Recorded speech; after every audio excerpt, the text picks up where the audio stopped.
Though one may be overpowered by another, two can withstand him, and a threefold cord is not quickly broken. All right, it's 6 o'clock. We can get started here. Welcome everyone to Strength to Strength this morning. Appreciate you getting up early to participate in this meeting.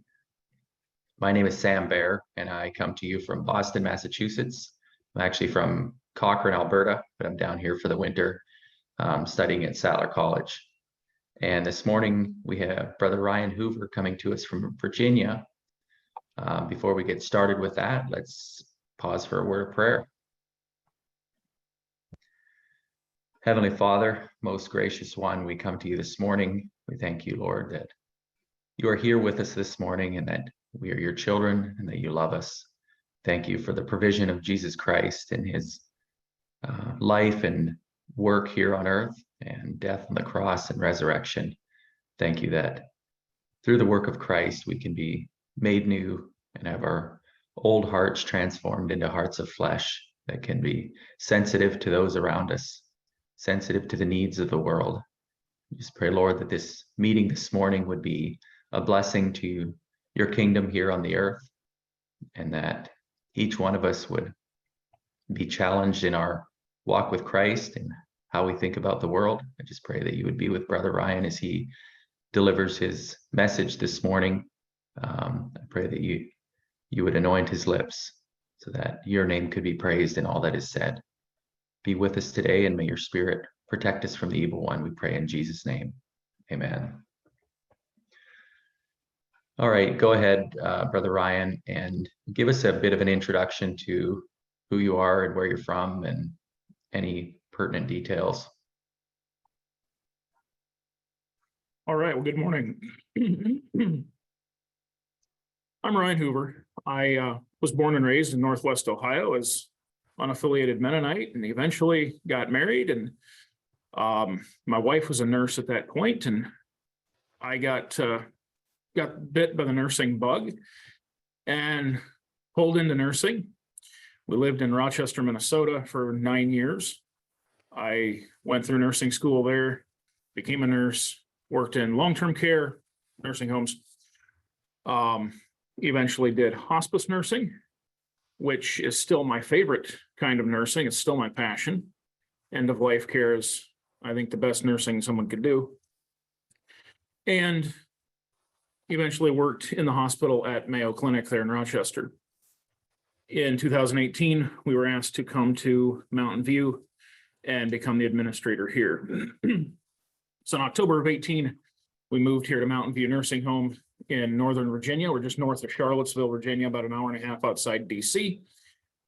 And we've been here since. I'm the administrator of the nursing home here. Mountain View is a small 40-bed long-term care nursing home. We specialize in end-stage dementia and end-of-life care. Of my residents this morning, only a handful can walk or talk. And by virtue of us being long-term care only, we do not do any short-term care. Grandma falls and breaks a hip and needs rehab. That's not us. We are not certified to take Medicare, the programs that pay for that care. We're Medicaid only. So it's rare we discharge anyone to somewhere other than a funeral home. The vast majority of our residents will die here with us. We're owned and operated by Oak Grove Mennonite Church, a local beachy church a mile and a half down the road. And the most interesting thing about Mountain View is that we're run by volunteers. About 80% of my workforce are volunteer youth. And so we sit on an 80-acre campus.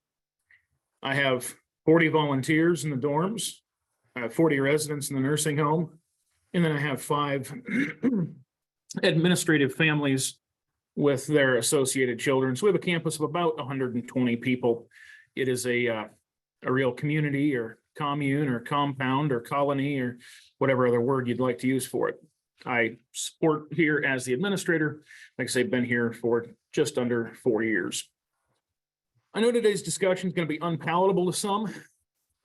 We've had to make choices the past 2 years, 2.5 years dealing with COVID that some people have deeply disagreed with.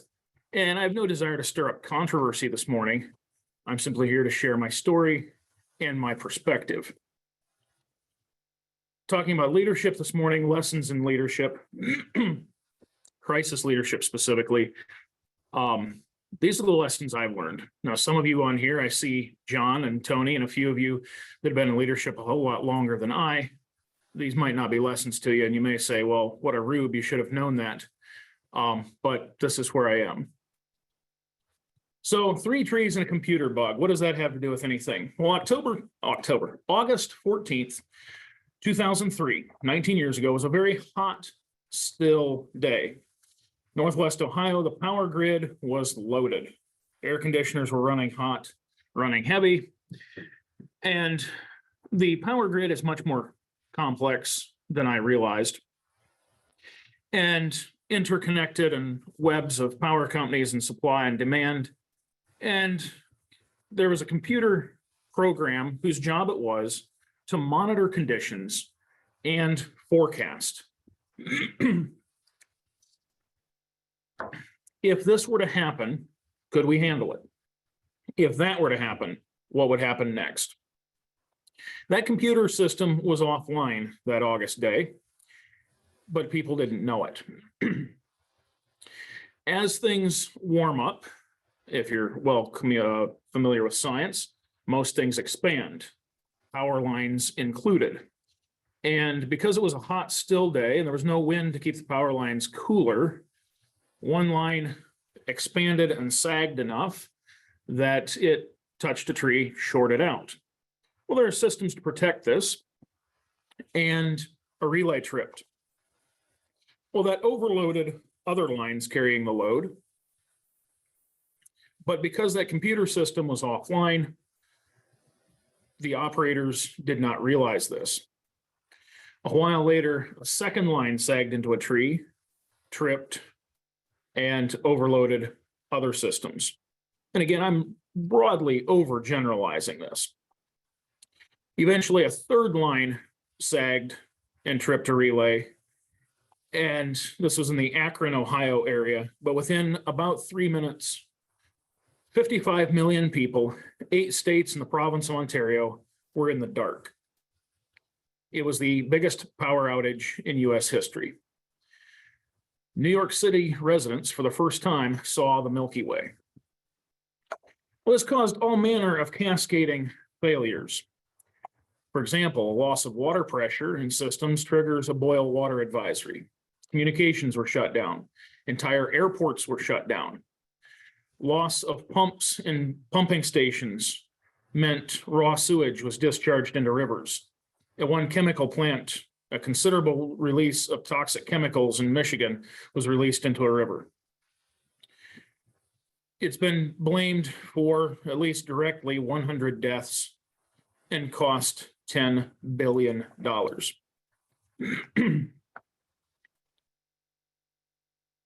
Well, in March of 2020, our disaster hit. COVID-19 locked down nursing homes by the order of CMS, that's Centers for Medicare and Medicaid, where we get 85% of our funding. So in short, we're Medicaid certified. The easiest way to say it is, we'll take your money in exchange for caring for your poor people by following your rules.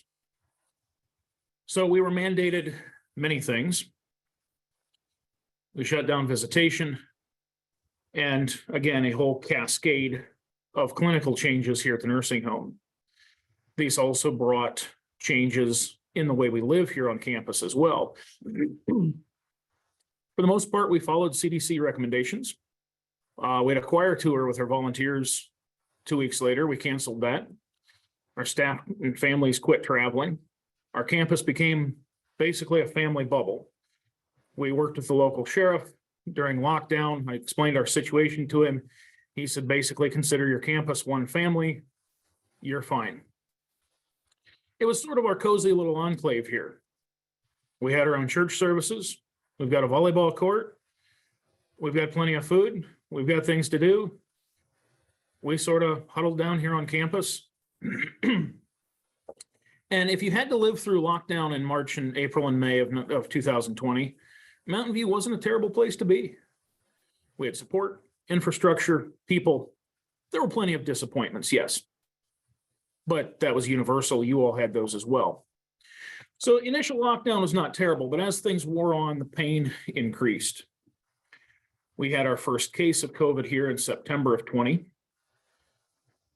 10 days later, on September 11th, we had our first major outbreak, which put all of our leadership in quarantine. All three of us executive leaders and my entire clinical leadership team were all in quarantine on that day. 3 days later, we had our first catastrophic outbreak. 25 people out of my staff of 70, fully a third, were in quarantine. A day after that, I was hospitalized with a septic leg infection.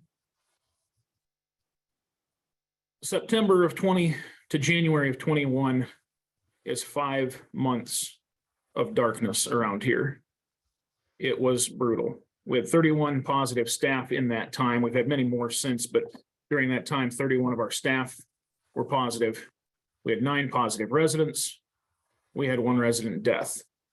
Now, why we didn't have more positive residents and more residents die, I don't know.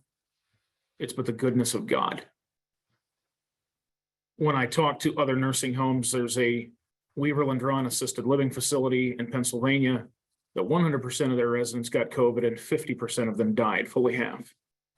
I talked to an administrator in Richmond last week that 100% of her building of 180 or something like this got COVID and many died. Why it didn't happen here, I don't know. It's the grace of God. It's the goodness of God. In looking at things, the most critical factor of how a nursing home did in COVID was community spread. It wasn't their 5-star rating. It wasn't their quality metrics. It wasn't their funding. It wasn't whether or not they were profit or nonprofit. It was the community rates around them.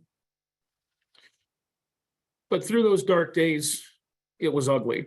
All staff and residents were tested twice a week. All contacts were quarantined for a full 14 days. Repeatedly, staff would travel and come back exposed and sick and expose other people. During those 5 months, we had 800 shifts that we had to cover with somebody else. The person supposed to work that was in quarantine, and we had to cover it other ways. It was a daily grind. It was difficult in the extreme to try to cover shifts. Our scheduler begged any former staff who was able to come back and work for us. Mandatory testing, reporting, screening, symptom management, managing housing for the quarantined, other housing for the isolated, for the infected. The people in quarantine were bored. We took them sewing machines. We took them laptops so they could catch up on all their required routine education. We delivered supplies and meals around campus. As soon as this person was out of quarantine, we needed that housing for that person. It was an incredible amount of work to care for 40 residents, like always, but now all these other people in quarantine and isolation. I know of no other word to use than brutal. We've had several other smaller outbreaks since, but with further knowledge and, as importantly, further rules change from CMS, CDC, and Virginia Department of Health, more recent outbreaks have been much more manageable. But in short, it was the most difficult 2.5 years of my life by far. So, lessons from disaster leadership. And these are in no particular order. But number one, disaster preparedness is not glamorous. Many people don't see the value of disaster preparedness. Mennonites in general aren't big on this. At times, we even scorn it and take on this air of superiority. We don't need that. We'll just do what's right in the moment. And there's some truth in that, but there's some fallacy in that. Disaster preparedness is critically important because without it, people die. Right now, where you live, your state, your county has disaster plans that you benefit from, and you'd be really miserable without, even if you aren't aware of them. In a nursing home, a significant portion of time and money go to disaster preparedness. It's one of the significant portions of my job. Every week, our generator tests. Every month, we have fire drills. We have quarterly sprinkler inspections. We have to do 2 disaster drills a year.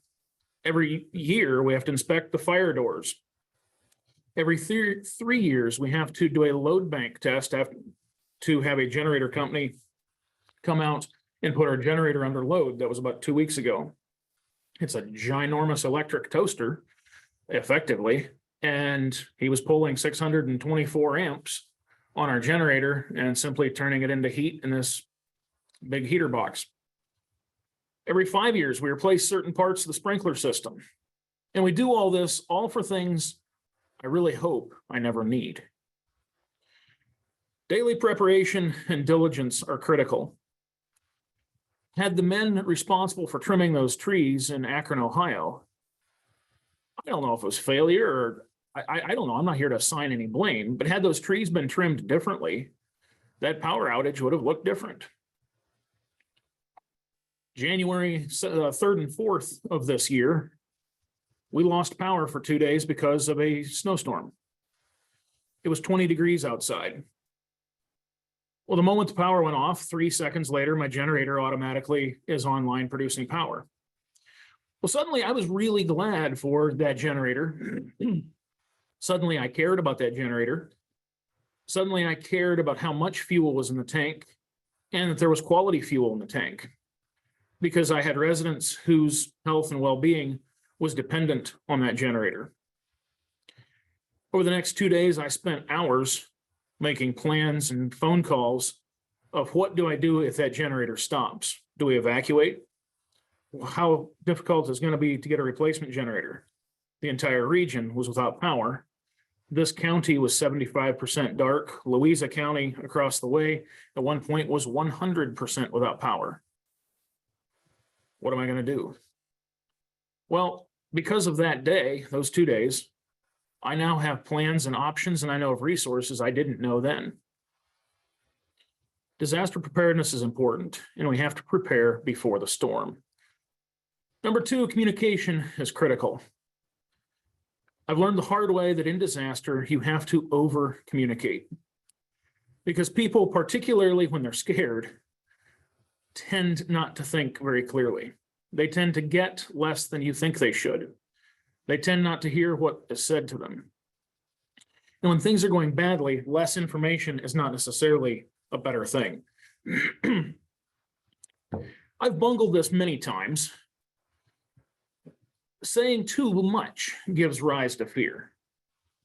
In the early days of COVID, we didn't know what we were dealing with. I was reading reports of other nursing homes and morbidity and mortality cases and statistics and advice from authorities. And statistically, my residents are among the most vulnerable. They are in their last days of life on a good day. Very little disease would take to take them on to eternity. And so I was quite frank with our staff about what could happen. But when I said what could happen, some people heard this is what will happen. And someone told me later, well, Ryan said residents would die, and that never happened. So clearly he doesn't know what he's talking about. So saying too much about what could happen, well, came back to bite us. However, saying too little gives rise to all sorts of unhealthy speculation. One of my staff said, if you give us generalities, we will make up our own specifics. We can tend to assume the worst. One of my staff about a year ago, during the hostage crisis in Haiti, after CAM released one of their statements, they made the comment, well, they didn't say they're sure they're all alive, so that must mean they're dead. I said, no, that just means they're not positive they're all alive. But this person instantly went to, they must be dead. Second, we have to aim for transparency. People don't need to know everything, but they need to know the how and why. With every staff positive case, our leadership team would meet at this conference table do contact tracing, figure out who was exposed, who needed to be quarantined. After that meeting, there were multiple reports I had to file, many people I had to notify, documentation. Linford had to rewrite schedules. My wife and our deans would have to manage housing, who's going to live where for the next 2 weeks. But one night we met to start this process. And on the other side of the wall of this conference room is our dining room, our staff dining room. And there's this foldable wall between here and there. And that particular evening, staff were in the dining room playing games. And somehow, I don't remember how or why, but the wall got opened up. And so a handful of these staff had a front row seat to our meeting. And they saw the negotiations and the back and forth and the scribblings on the whiteboard and the lists of people and their levels of exposure and who did what with whom and who sleeps in which dorm and who is exposed to who by what. And okay, who had the most resident contact? What level of risk is this going to carry? It's a significant meeting. And afterward, the one staff said she had no idea the detail we considered in that. She said it had always looked somewhat random and capricious as to who got put in quarantine and who didn't. And after seeing the consideration and the nuance and everything that factored into our decisions, she had a new respect for those decisions. We wished we had shown that process to our staff earlier. Be transparent enough that people know the how and why of your decisions. Know your audience. It's been said that every joke has 3 components: content, audience, and timing.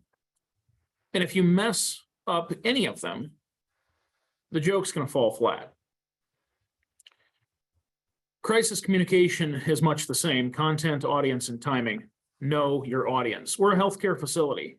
We use 24-hour time. Now, for most of you this morning, you probably don't use 24-hour time. And so in dealing with you, I try to remember that. And I try to say 5 o'clock instead of 1700.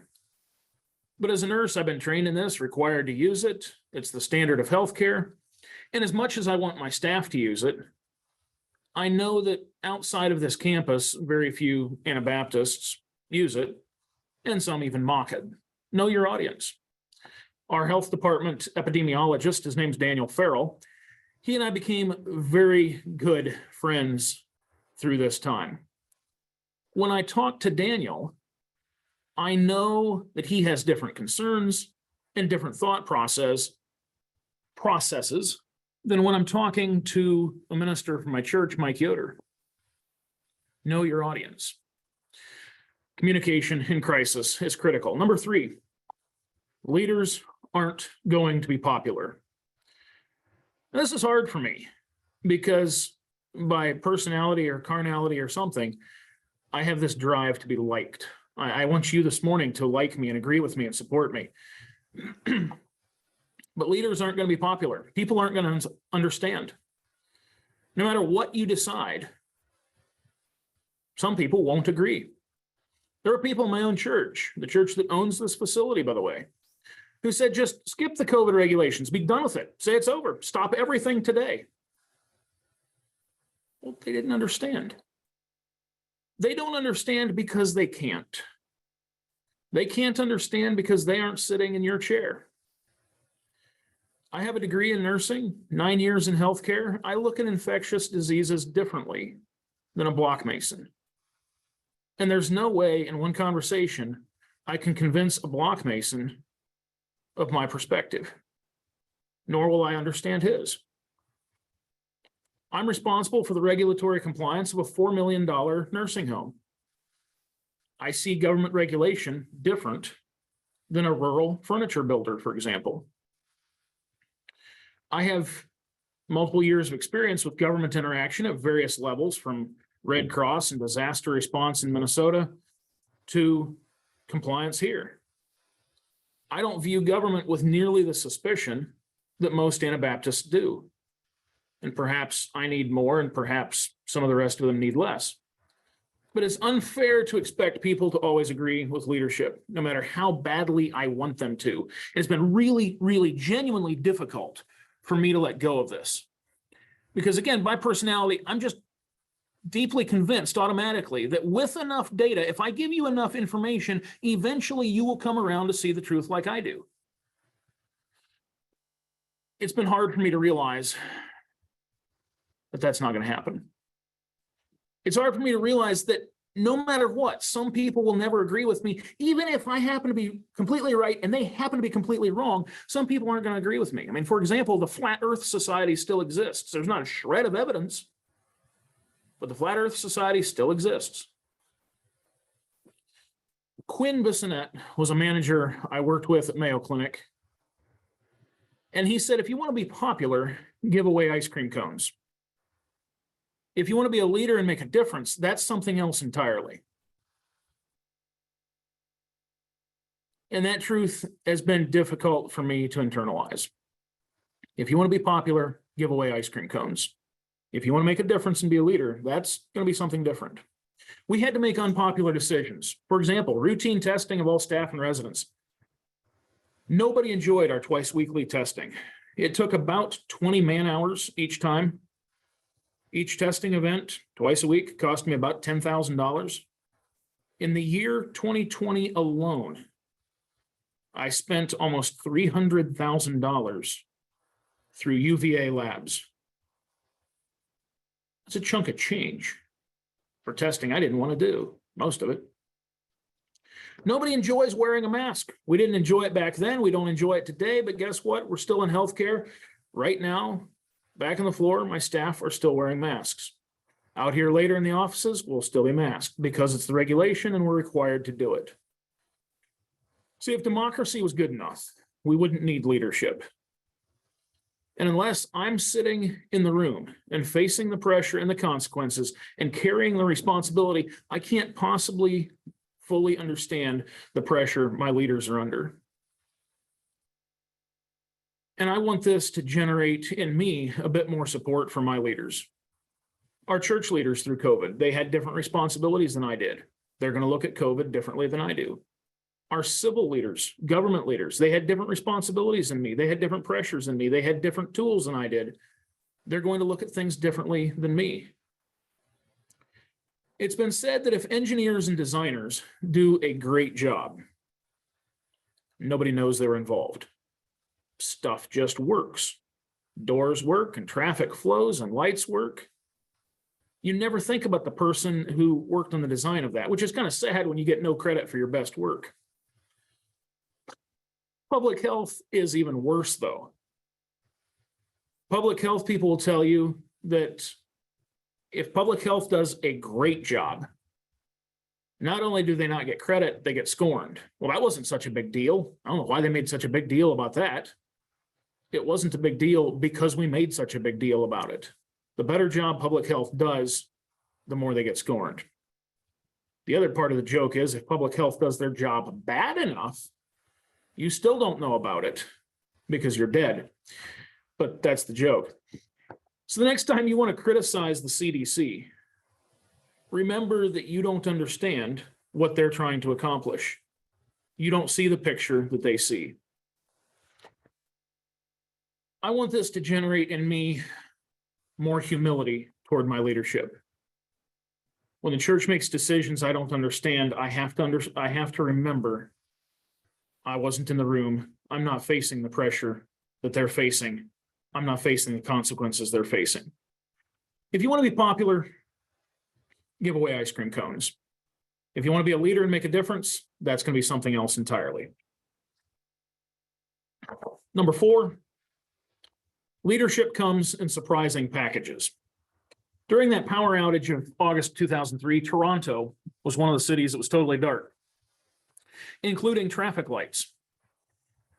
A man whose name I can't find simply drove his car up on the curb, stepped out into the intersection, and started directing traffic. Eventually, police came along, gave him a vest and a bottle of water, and said, "Good job, keep it up." And he stood there and directed traffic for hours. It wasn't on his calendar that day. He just did it. He wasn't trained. He wasn't asked. He wasn't paid. He just did it. Not all leadership is official. Early on, when our entire clinical leadership team went into quarantine, my director of nursing, Leroy, grabbed our night nurse, Sheldon, and just deputized him as DON for the next 2 weeks. Leroy was leaving the building, going to quarantine. He said, Sheldon, it's yours. You have the skills. You know what you're doing. The place is yours. Make it work. Sheldon became a lifesaver. Some new regulation, some new practice change. Okay, we're going to have to do it this way now. He and his night shift would figure it out.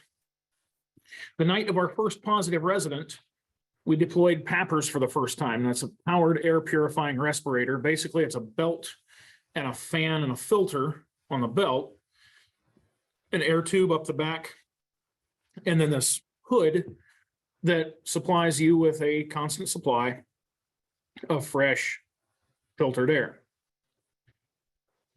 These are expensive gadgets that we had invested thanks to the CARES Act funding, thanks to you taxpayers. We appreciate it. Because of us that have facial hair can't pass a fit test on an N95. And because we are a beachy organization, we had made the commitment we were not going to require people to shave. They could voluntarily, and most of our guys said, come that day, sure, I'll shave. But we had decided to pursue these PAPRs since we had 10 of them ready to go. Again, disaster preparedness, because the night you need them, you won't be able to buy them. I came in at midnight, trained Sheldon and the night crew, checked off their competency papers, and said, I'm going home for a couple hours of sleep. I'll be back at 5 to train in the day crew. When I came back at 5 o'clock, a few hours later, Sheldon had things set up. He had brought up tables from the basement. He had sanitizing stations set up. He had place for hoods. He had shelves. He had everything set up. He was ready to go. He and his night crew had done a whole bunch of work. Leadership isn't always official. And just because you don't have the corner office or carry the official title doesn't preclude you from leadership. Just step out into the chaos and direct traffic. Bring order in chaos. Leadership comes in surprising packages. Just step out and start directing traffic. Number 5, and this is one of the harder ones for me to talk about. Harlan's razor says, never attribute to malice what can be explained by ignorance or misunderstanding. Basically, don't take things personally, even though it will most certainly feel that way. For example, multiple of our staff tried to get infected because in those days, once you had recovered from COVID, you had basically had a 90-day pass where you weren't tested and wouldn't be quarantined if you were exposed. And so some of these staff had been quarantined multiple times for exposures. And so it looked really tempting to them. Let me just get infected and then I'll have a 90-day pass. And we pled with them not to. You don't know the consequences. Don't do it. Multiple staff tried. It felt like a kick in the face. When the one messaged me and told me what they and 3 of their friends had done, I stood on my front porch and bawled like a baby. It felt like everything we were trying to do in protecting our staff and, more importantly, protecting our residents was in vain. It was worthless. I walked in the house, I told my wife, and she burst into tears. And she said, all that we're working for isn't worth the paper it's printed on. These were in the days, in addition to being a full-time mom, she was also acting as our staff infection preventionist. Some of those weeks she put in 30 hours on her time card. It felt incredibly personal. It felt like a personal assault. And it took me a long time to realize those staff weren't trying to hurt me. It wasn't personal. It felt like it. But they assured me it wasn't. In conversations since, they said they didn't realize the burden it put other people under.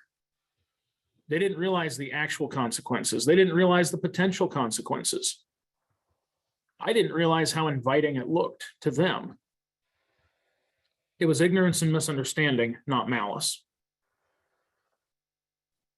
There was a video interview of a conservative man that stated how he and his people had done many things completely the opposite of recommendation or of mandates and laws. He went on to brag how they made more money during COVID than ever before. He was rather derisive about things that I was required to do. And he finished up the interview saying he thinks they were smarter than everybody else. When I saw that, I wept. I cried. It felt like a punch in the face. I'm part of the same group of people as this man bragging how he's made lots of money by defying the law, bragging how he's smarter than everybody else. I became convicted I had to forgive him. And I had to realize that he wasn't being malicious toward me. He doesn't even know my name. He doesn't know me. He was speaking from his perspective, a perspective I don't understand, but he was speaking from his perspective. And he doesn't understand my perspective or my responsibilities. He had no malicious intent toward Ryan Hoover. It was ignorance and misunderstanding. And I had to realize I can't take that personally. Don't assume malice where it may well be ignorance and misunderstanding. Number 6, submit to your authorities. In times of crisis, this becomes even more important. I was always supported by our board. I'm deeply grateful. Many times I had to submit to things I didn't like. But as much as it's hard to admit it, I found a certain measure of peace knowing I was under authority. My board chair assured me many times, you won't hang alone. If this goes badly, you're not going to hang alone. We will stand with you every step of the way. It was hard to hear, it was hard to trust because it's my license that hangs on the wall out there. It's part of the journey I've been on to learn to trust. But Romans 13 is clear. Earthly authority is from God. It's for our good. And they that resist will receive damnation, even if that authority is imperfect. Because imperfect authority is the only kind we have. Outside of God, imperfect authority is the only kind we get. Christ commanded us to go the second mile. And if you think about that, that means carrying what we think was a 70-pound pack 2 miles the wrong direction. The only way you could meet a Roman soldier was if you were going one way and he was going the other. So if he's going to make you carry his pack 2 miles, you're going in the wrong direction. This is going to cost you 4 miles to serve an oppressive, heathen, foreign government. And Christ said, do it. And do it with a good attitude. I'll admit, I've had to carry many packs the last 2.5 years, and often without the greatest attitude. Now, be clear, I'm not talking open and direct sin here. But even in decisions and authorities I disagree with, I can rest if I'm in submission to my authority.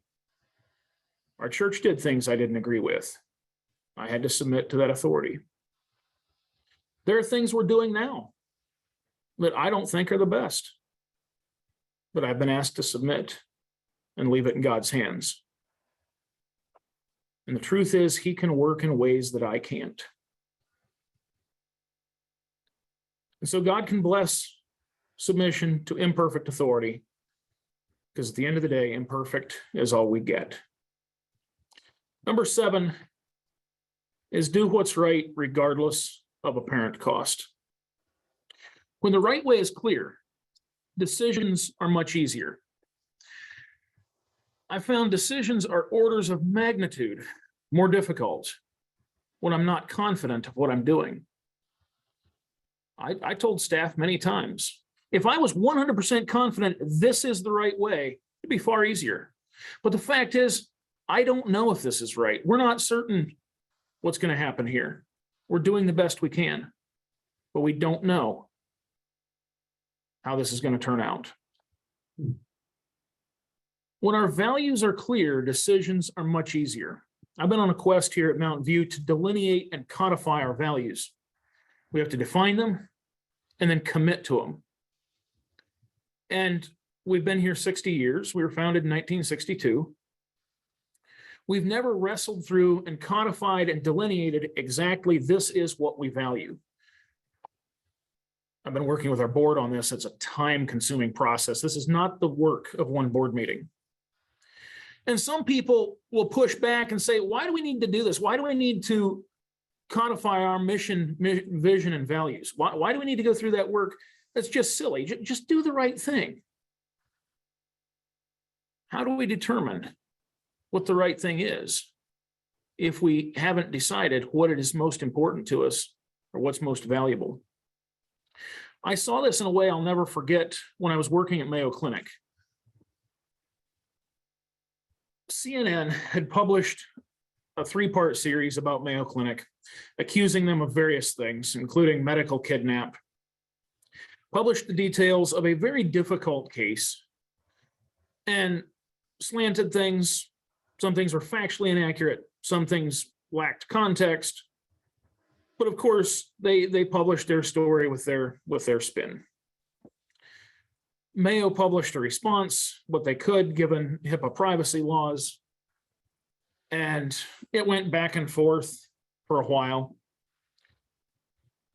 And I was at a staff meeting one day, and after the staff meeting, at the end of the staff meeting, with Q&A time, somebody spoke up and asked the vice president, Jeff Bolton, why doesn't Mayo sue CNN for defamation?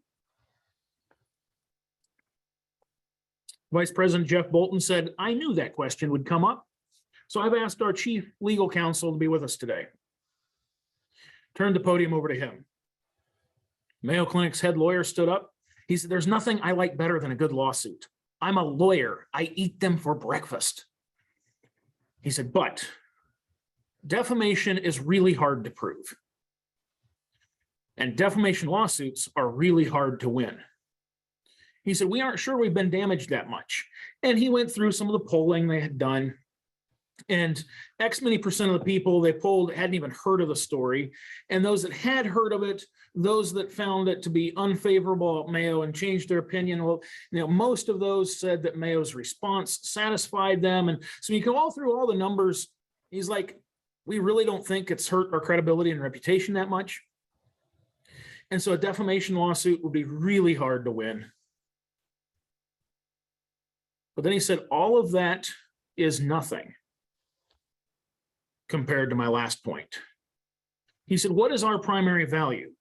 And everyone in the room responded, the needs of the patient come first. This is deeply ingrained in Mayo Clinic culture. Every employee knows it from day one. You will hear it frequently. The needs of the patient come first. He leaned forward, he said, would a lawsuit serve the needs of this patient? Is it in her best interest to be drug into court and testify and back and forth? And would a lawsuit serve the needs of this patient? Would a lawsuit serve the needs of our other 1 million patients this year? The room was silent. He said, and for that reason, ladies and gentlemen, there will be no lawsuit. Everyone in the room understood and supported the decision because it came straight from an accepted value. Their values were clear, the decision was clear. I found that the times we caved into pressure for an easier road were the times we regretted. One time we fudged our testing time to avoid consequences because this happened 48 hours before, so let's wait till tomorrow morning to test. It backfired. We tried to monkey with a gray area. Well, okay, if we do it this way, well, see, it's kind of a gray area. We regretted it. The times we gave into pressure because we were just too tired and exhausted to hold the line, we regretted it. When my values are clear, even the hardest decisions are easier. Follow your values regardless of the seemed cost. And my last point, number 8, is leaders are lonely. And again, this has been one of the harder ones for me to learn and digest. By virtue of position, you can't let your guard down. You're always on duty. This week was camp week here, where we bring in 24 extra volunteers, many of them siblings of our current staff. And they clean the place from top to bottom, end to end. And it's a giant, busy, chaotic week with, again, about a 50% increase in volunteers on campus. And these are young and energetic. And Thursday night is volleyball tournaments, and it's staff against campers. And it's intense, and the pressure's on. And somewhere from the activities department, they drug out a bag of pom-poms.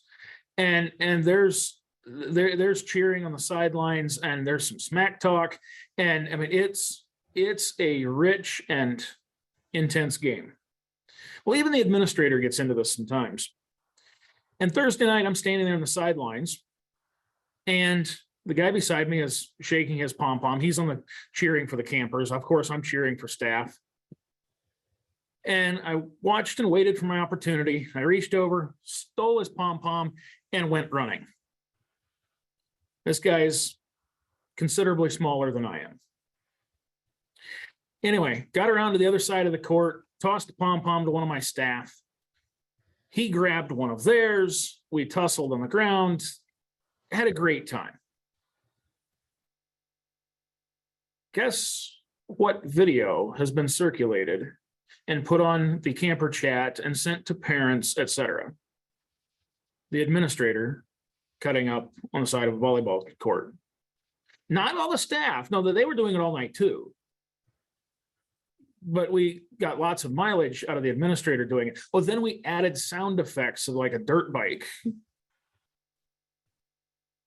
By virtue of leadership, everything I do is scrutinized more closely. You're always on duty. As a leader, you're always on display. You're never off the clock. And again, to those of you in leadership, that's old news.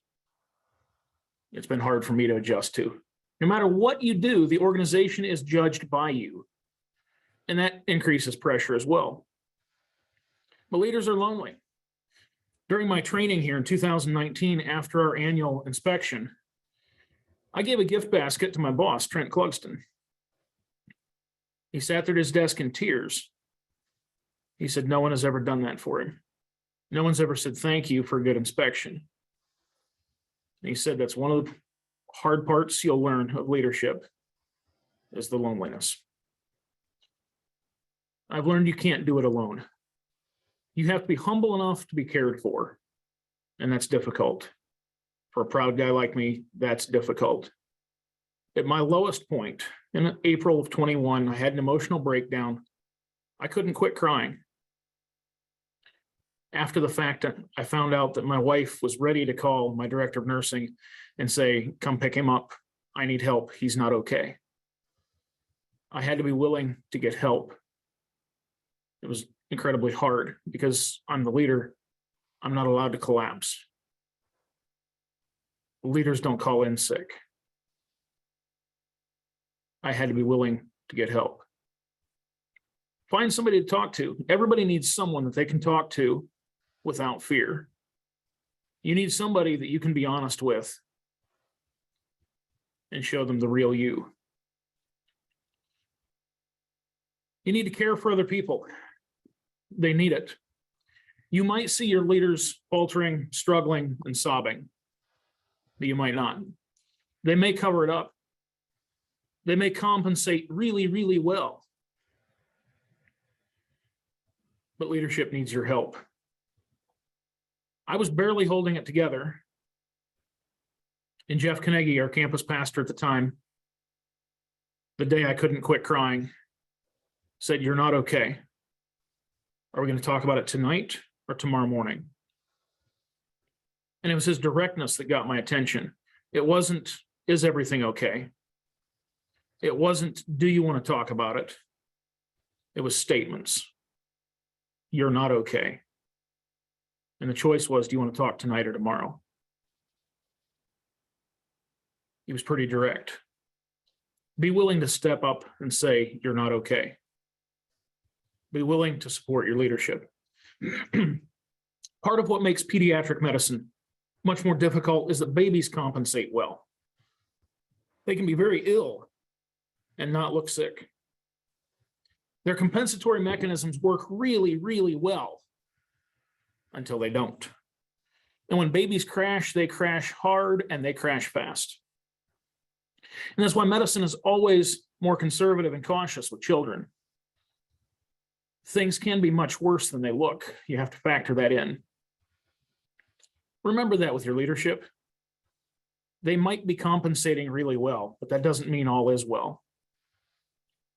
November 6th of 20, right in the middle of those 5 difficult months. It was one of our darkest days. I was feeling pretty low.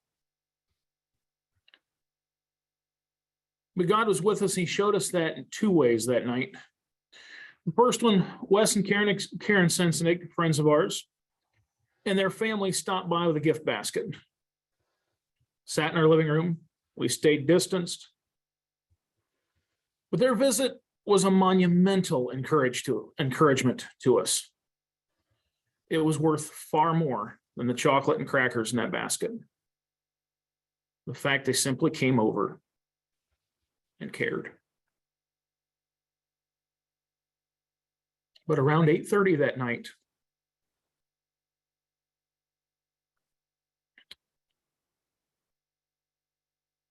three Stoltzfus sisters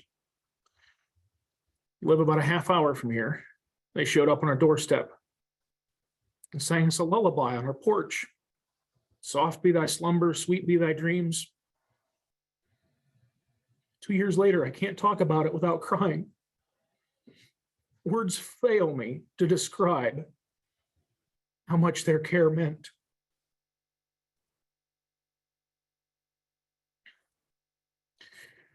Big, strong leaders are more vulnerable than you think they are.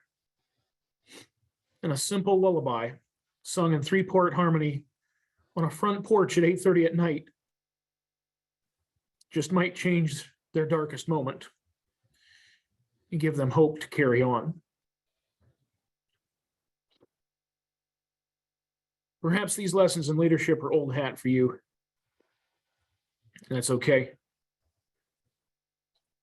I'm going to stop there. I could go on and talk about the fact leaders are sleep deprived, talk about trust capital, talk about how God works to frustrate our idols, the thing we hold most dear, be that freedom or wealth or success or popularity. God's going to ask us to die to that. I've had to learn that character assassination and gossip are sin. And I cut down the people that disagree with me and are doing things differently than I think they should. But that gossip and character assassination is sin. And even if I'm right, perhaps, I still don't have to kill them to prove it. Because in our own way, just war theory comes much closer to our Anabaptist circles than we'd like to admit sometimes.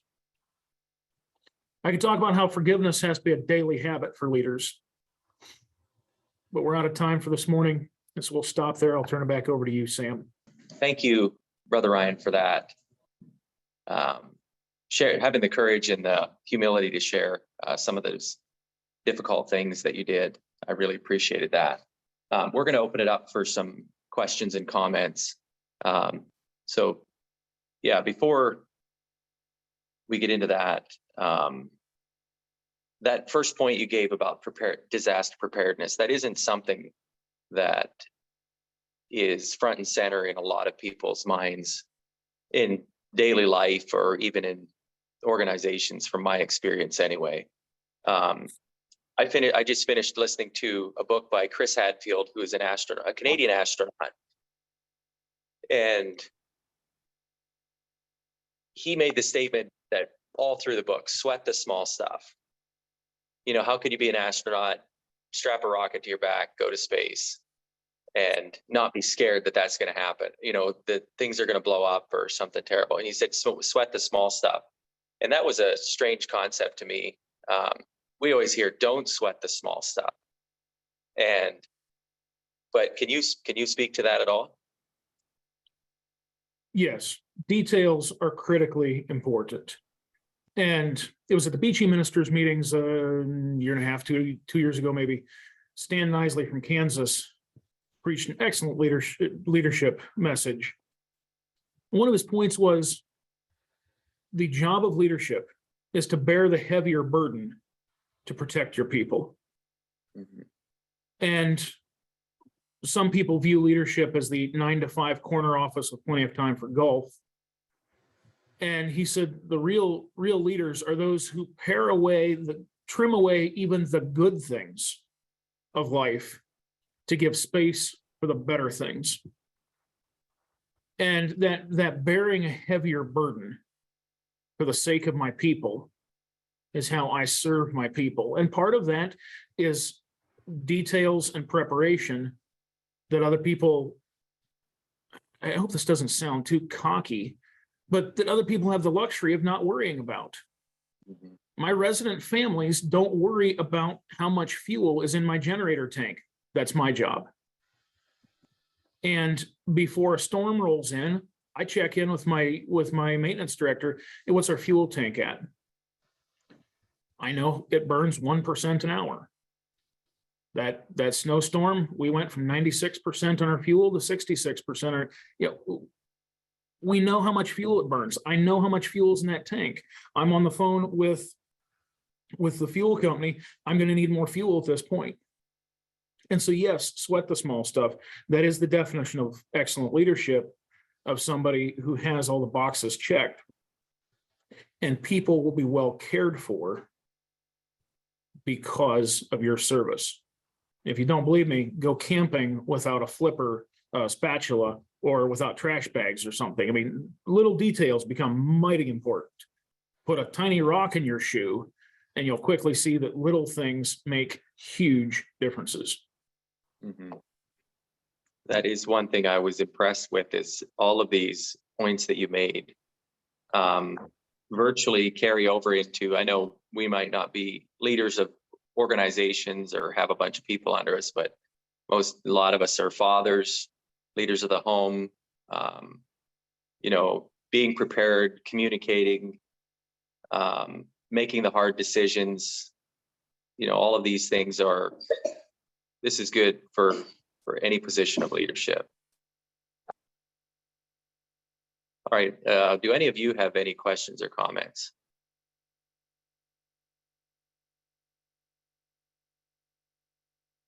Brother Ryan, you and I have known each other for a long time.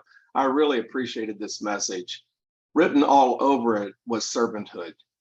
And Dale Heisey made the interesting observation that the word leadership is never used in the New Testament. Leaders are always referred to as servants. And one of the best messages I ever heard on this subject had as its theme, if you want to outsell, it was talk about salesmanship. If you want to outsell people, you have to outserve them. And so that's really what you emphasize through the whole thing. And of course, that's what Jesus taught, that it's all about servanthood. Let him be your minister. I didn't talk about the fact 2 years through this, I was part of Faith Builders Servant Institute program for leaders. And that was yes, that's the name of the program, but that was the central emphasis from our first meeting to our last, that leadership is about serving. Let him be your minister. The word is servant.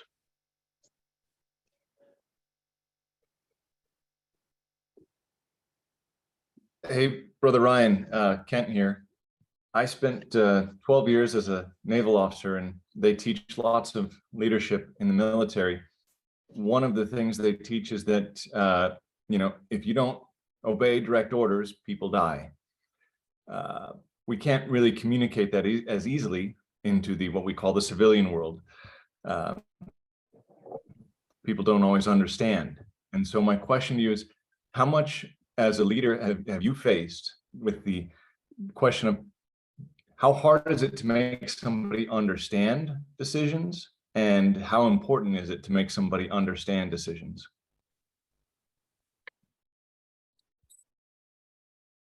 Boy, that's an interesting question.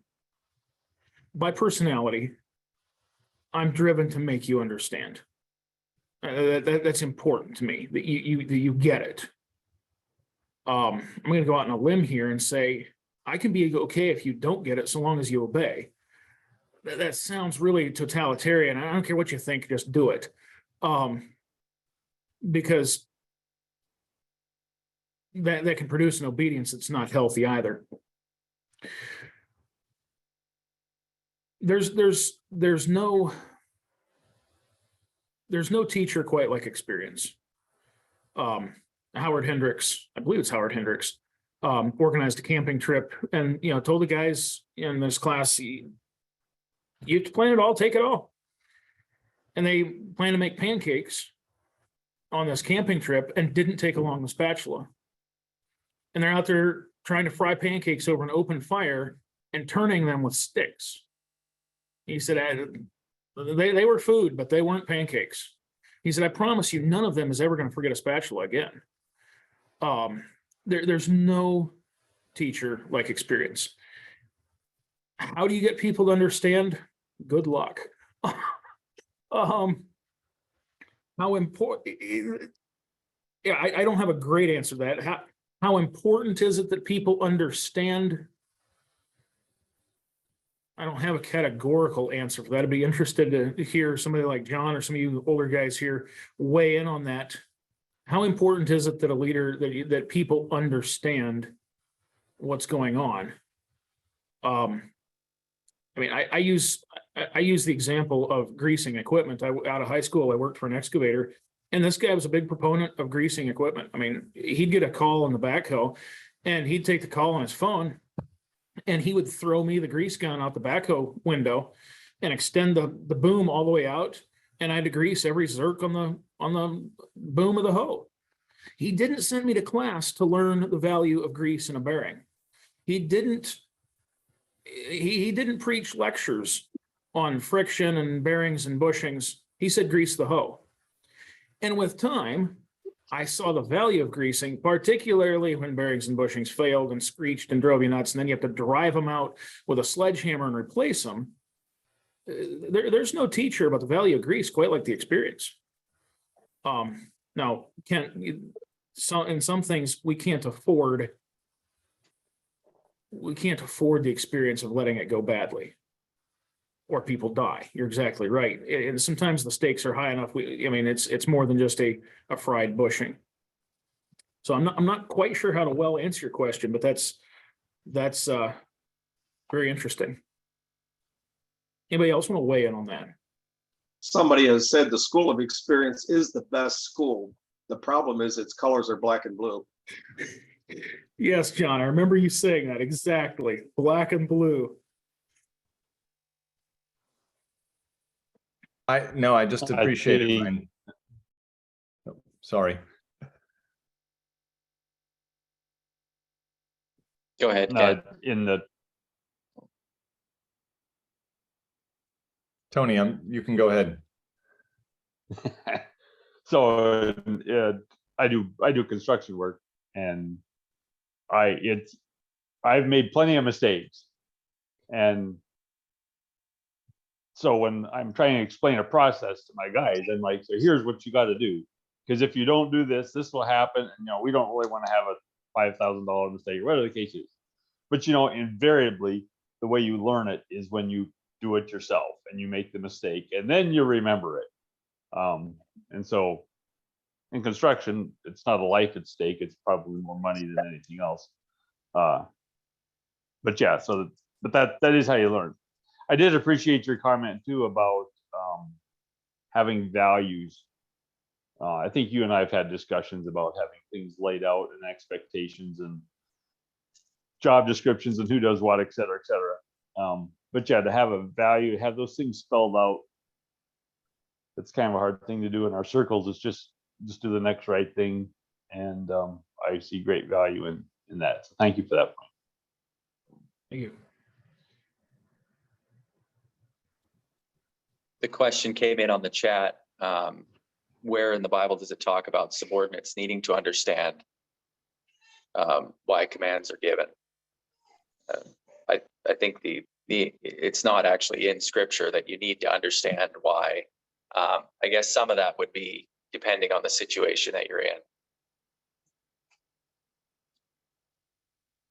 That's an interesting observation. I want to say this carefully and charitably, but I've noticed a distinct difference in the response of staff to unpalatable decisions based on the church structure they come from. And again, this is broad brush, and I want to be charitable.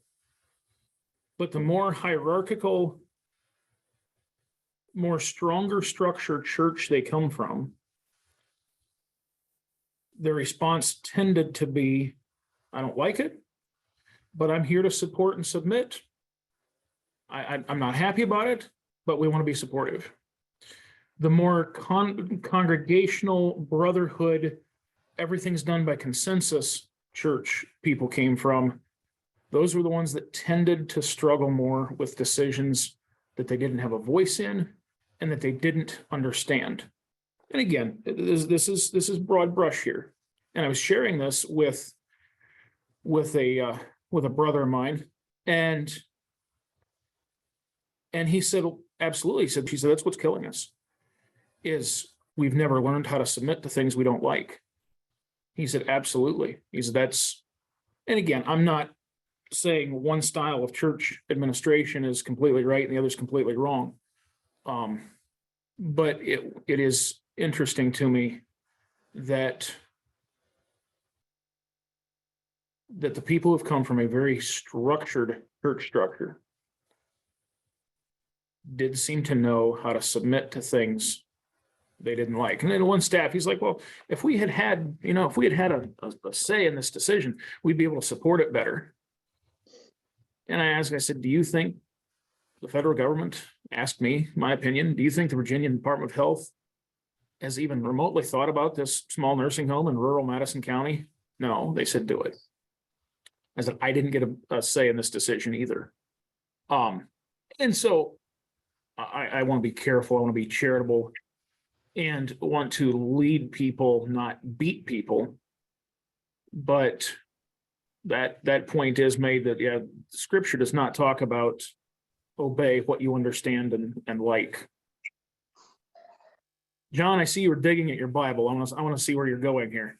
Proverbs 4:7. Wisdom is the principal thing. Therefore, get wisdom, and with all thy getting, get understanding. But it's really interesting. The context of that passage is listen to your dad. And then after you have listened to your dad, you might begin to understand. So I think we are to get understanding, but the best understanding comes through obedience, because there are many things we have to do before we understand. So the Bible does encourage us to get understanding, but it emphasizes getting wisdom, which is basically learned by precept. You just do what you're told to do, and then you begin to understand. So the Bible does call us to understand, but it doesn't tell us that we have to understand before we obey. And I'll say to John and to Ryan, I think it helps what Ryan said then about that. If we're looking for blind obedience, we have to have the values with which we can be able to pull from for that obedience. If you don't have values, then you're going to have a lot of sinful, fleshly people just digging in their heels.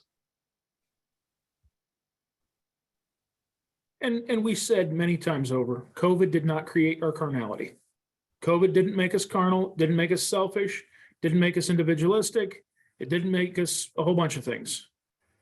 It simply did a great job at revealing what I already was. So Ryan, I have a question for you. How did you navigate? So obviously you're in a different position than the majority of us were, where you're heading a healthcare facility and obeying the government it had your pocketbook twisted around your arm. You know what I'm saying? Like you didn't have a choice. Like, don't obey, we're going to take your pocketbook away from you. So obviously you were part of a church also that probably didn't take it as serious as you did. So how do you live in both worlds? Like in one sense, you're going to work and you have to do everything the letter of the law. And I don't know your church personally, but I would be willing to assume if it was like normal North America church that it didn't operate on the same premises and principles. You know what I'm saying? Like you're almost in, like, was that part of what messed with you so hard, was because all these different worlds colliding together? I mean, obviously I don't work in healthcare, so I felt, maybe some pity for that situation, but it sure didn't affect me. I don't know, do you have anything to add to that? Where shall I start? No, Vaughn, you just nailed what I see. Corwin was on here. You can talk to Kervin, you can talk to Chris Lowen, you can talk to John Waldron, talk to any of us in healthcare. That has been a particular burden the past 3 years. When the people that we know and love and trust violate some of that trust. And again, I want to be charitable. I understand that people see things differently. But at times it's felt like the children of this world are in their generation wiser than the children of light. And I want to be careful, and I have lots to learn. But that was particularly difficult. In our situation specifically, Oak Grove,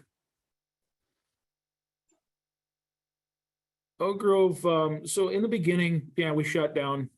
We did video church for a couple of months, and so we just had our own services here, and it was actually kind of nice. It was really bonding. It was a great experience here on campus. We just sort of, basically closed it off the road, and we were all in our cozy little community here.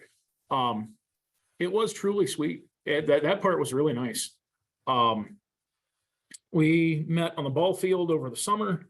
Once the weather started to cool, or what Southerners thought was the weather getting cooler, the Northerner within me said, "Oh, we've got a long way to go till this is called cool." They went back inside. We sat every other bench for a while. If there was a modification, we tried it for for a while. Mountain View simply met in the basement. Used a video camera and a projector in the basement. I tell you, video church is barely church. It's a burden. It's a terrible idea.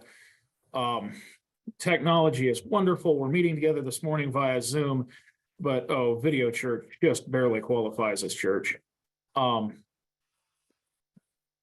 the modification, we tried it. In general, if I were to sum up Oak Grove's response, and this might be a little bit broad brush, but it was, you do what you feel is right. Some people did absolutely nothing. Some of us wore masks as long as it was required. Some people tried various things. I would say specifically masking at church was a maybe 25% minority for a while, and eventually petered out to about 10%. In general, I didn't have to violate my conscience to go to church like some of my brothers did. And if you listen to their stories, again, the whole submission to your brotherhood, there's some benefits to be learned there that perhaps if I had laid down some of my rights, I would have been farther ahead sometimes. I don't know. That's one thing I don't know what to do with. I don't know how to look at. But my children wore masks to school when most did not, because that's what the governor said. That dichotomy between my life and my church was particularly difficult. I will happily say that I don't see monumental lingering effects from it currently in our brotherhood here. We see things differently, but we get along okay. yeah, some of that I don't know where to go with, but Vaughn, you laid your finger on one of the central difficulties of the whole thing. Yeah, the real difficulty is going to be if we get some kind of round 2 with this kind of exercise, because the lines are already drawn like they've never been drawn before. And yeah, I'm thankful our church navigated as a whole, and as a brotherhood, we stuck together. Whether we didn't probably do it the way you did it, but like I'd say we, for the most part, managed to survive together. But yeah, it's been a crazy couple of years, and I'm glad I wasn't in your shoes. But thanks for sharing.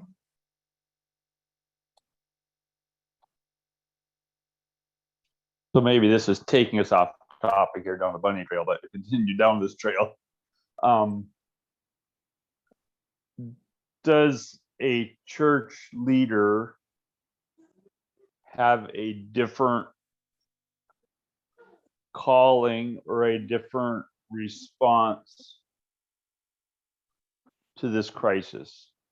Your primary response was the nursing home, a medical response.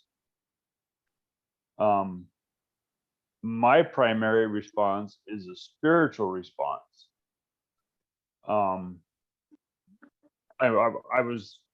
was diametrically opposed to myself. I could argue either side of the deal. You know, we need to wear masks; it's required. And then the other part of me said, "But we're a church, and we need brotherhood, and we need to come together. And if we perish, we perish. People need each other." Is there a difference in our leadership, or did you get my question?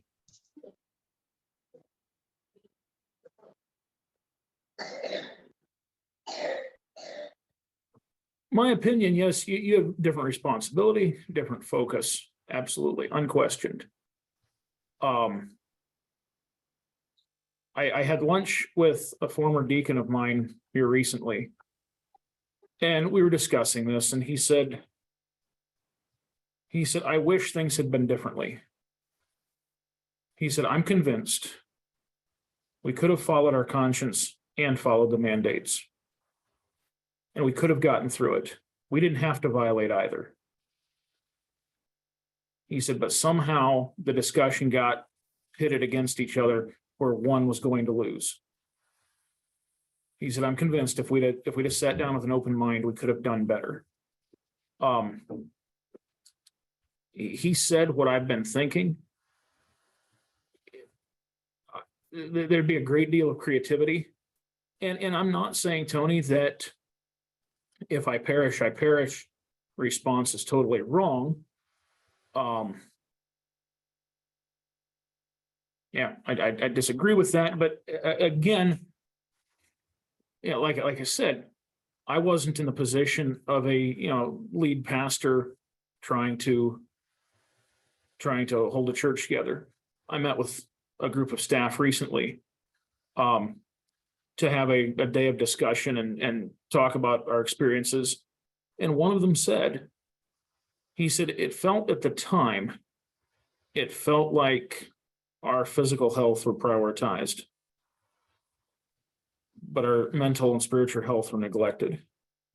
He said, looking back, I see all you did in trying to protect mental and spiritual health. I didn't realize what all was going on then, but looking back, I see it now. He said, further, I realized looking back that your mental health was in worse shape than ours, and I was too self-centered to see it. I don't know. That's something for a great discussion point, Tony. Yeah. I would love to sit down and have the discussion. Yeah, thank you for and I'm not saying we should ignore the physical. I'm not saying that at all. But yeah, just how to yeah, it was a tough spot, and our selfishness came through. So yeah, huge. Yeah, thanks for weighing into that. That's some deep waters there that would take some discernment and wisdom. wade into. There was something that came through clear on your talk, but I feel like it bears being underlined. And what would you say is the most paramount attribute or key element to being successful in a leader? Just leaders across the board. What would you say would be the greatest attribute that they could have? I'm not talking about a character trait or something like that, but I was going to say the desire to serve. mhm. It's what John started with, Mhm. that to be a leader is to be a servant, is to carry, like say Stan Nisley's, is to carry the greater burden, to lose sleep, to work harder, to carry the greater burden in the service of others. And again, that has pitfalls, and there's plenty of people who have flamed out because they didn't know when to call it quits and to delegate and all those sort of things. But that's humility, being able to admit where I'm wrong and genuinely wanting to serve is the only way, because the schedule and the perks and the pay, well, it's not going to quite do it for you.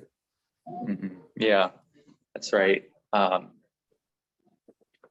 think this is an aspect of being a follower of Christ in leadership, is the service aspect. And this is how we do it different than the Gentiles, to use terms that Christ uses, is service and humility is looked on as leadership in the kingdom of heaven.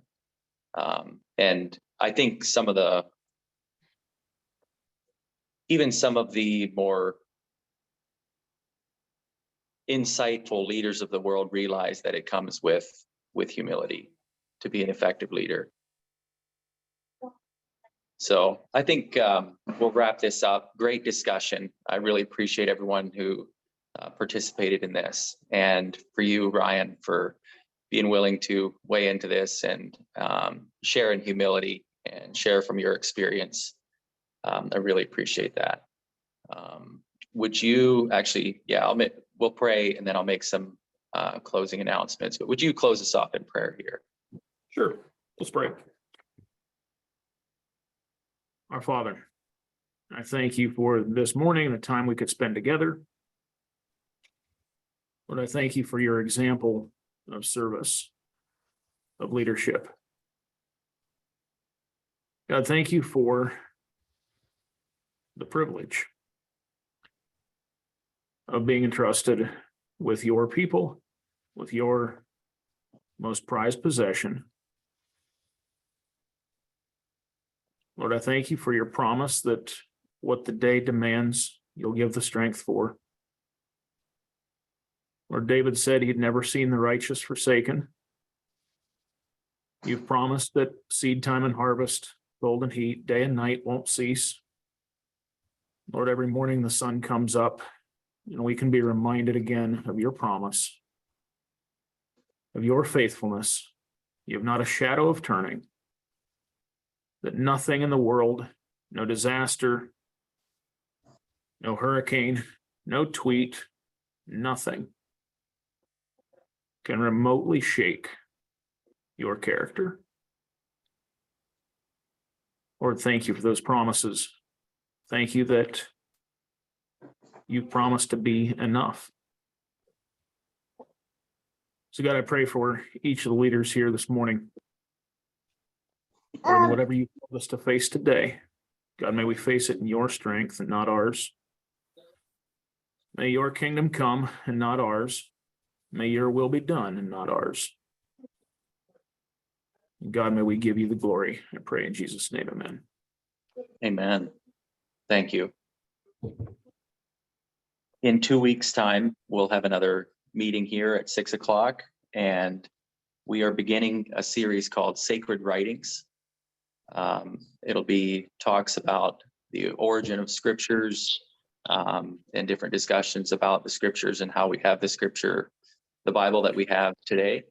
And the first talk is called The Revelation of Jesus Christ, given by Greg Weaver. And that'll be in 2 weeks, same place, same time. So you're all welcome back for that. I'm really anticipating this series that we're launching on the Bible. So God bless you all for joining us this morning. It was a pleasure being here with you. Thank you, Brother Ryan, for sharing your experience and your thoughts about leadership. And it has been a tremendous blessing. And so God bless you for that. And God be with you all as you serve in your part of the kingdom today. Go with God. As iron sharpens iron, so a man sharpens the countenance of his friend.